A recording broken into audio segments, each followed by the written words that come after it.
ప్రకాశం జిల్లా మేర్సవారిపేట మండల లంటాపుర గ్రామంలో శ్రీ శ్రీ సీతారామచంద్రస్వామి కళ్యాణ మహోత్సవం పురస్కరించుకొని ఏకగ్రామ పెద్ద ఆధ్వర్యంలో నిర్వహించినటువంటి జాతీయ స్థాయి సీనియర్స్ విభాగంలో మొదటి బహుమతి కైవసం చేసుకున్న వారు శ్రీ లక్ష్మీ చెన్నకేశ్వర స్వామి ఆశతో గట్టిగా రిత్విక్ రెడ్డి గారు తిరేష్ రెడ్డి గారు పిల్లల వారు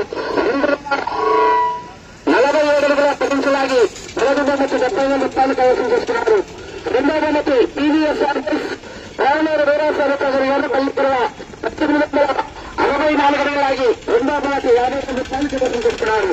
మూడో బహుమతి కింది నక్షత్రారెడ్డి గారు గుడిచెల్ల మార్కాపురం మండల ప్రకాశం జిల్లా వారు 1760 అడుగులాగి ఆ యొక్క మూడో బహుమతి 40,000 రూపాయలు కైవసం చేసుకున్నారు. నాలుగో బహుమతి లక్క రాజశేఖర్ గారు దృశ్యాగ్రాల కమ్మాయి వైకుంఠ రమేష్ నాయుడు గారు రామాపురం మండలం వైఎస్ఆర్ తిరుపతి గారు 1628 అడుగుల ప్రతించలాగి నాలుగో బహుమతి కైవసం చేసుకున్నారు. ఐదో బహుమతి టీబీఎస్ఆర్ వర్క్స్ రావణూరు వీరాస్వామి గారు 274 అడుగుల ఐదో బహుమతి కైవసం చేసుకున్నారు. ఆరో బహుమతి దుర్వేశ్వర వెంకట అశ్విని గారు చిత్తూరు గారు 1125 అడుగులాగి ఆరో బహుమతి కైవసం చేసుకున్నారు. ఏడో బహుమతి సయ్యద్ కలాం బాషా గారు 1006 అడుగుల 7 ఇంచులాగి ఏడో బహుమతి కైవసం చేసుకున్నారు.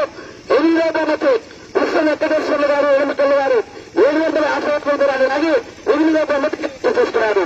అయితే 8 మంది రైతు సోదరులు మరియు దేవస్థాన కమిటీ పెద్దలు మరియు ప్రేమతి దాతలందరూ కూడా దేవస్థానం వద్దకు వచ్చేసి ఆ యొక్క బహుమతులు అందజేయాల్సిందిగా విజ్ఞప్తి చేస్తున్నాం.